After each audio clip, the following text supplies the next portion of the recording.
เริ่มបងបានទេតើអូននឹងគេស្គាល់គ្នាយូរប៉ុណ្ណាក្រុមពេលដែលអូនស្រទឹកភ្នែកអូនតែងតែខលឲ្យបងលួងលោមជីវ៉ាហើយបងក៏ចង់ដឹងនៅក្នុងចិត្តប្រលឹងអូនកាន់បែបណាទោះគេធ្វើឲ្យអូនឈឺផ្សាក៏អូននៅតែស្រឡាញ់ទោះមានពេលមួយនាទីក៏បងអរចិនចង់រើប្រាប់ស្ងួនពីទុំហុំចិនថាបងលួចនឹងលួចកាន់លួចស្នេហ៍អូនម្នាក់ឯងនៅនឹកសំឡេងសានៅកាយវិការដែលរូបអូននឹងបងធ្លាប់នេះសាស្អូនៅចាំវាទេ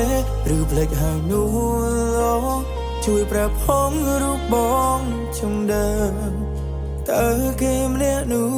គឺជាអ្នកណាគេស្និទ្ធស្នាលស្រីលើពីធម្មតាបងមិនត្រឹមច្រណែនអង្គុយមើលជីវ៉ានឹងគេម្នាក់នោះ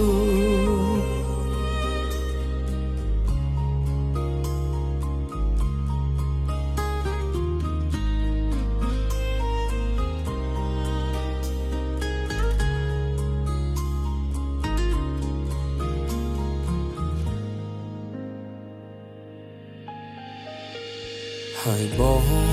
ក៏ចង់ដឹងនៅក្នុងចិត្តប្រលឹងតែគេសំខាន់ប៉ុណ្ណាទោះបីគេធ្វើឲ្យអូនទឹកភ្នែកយំយេជាច្រើនសាក៏អូននៅតែ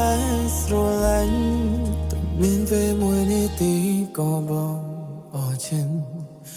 ចង់ប្រាប់ស្ងួនពីទុំហុំចិនថាបងលួចនឹងលួចកាន់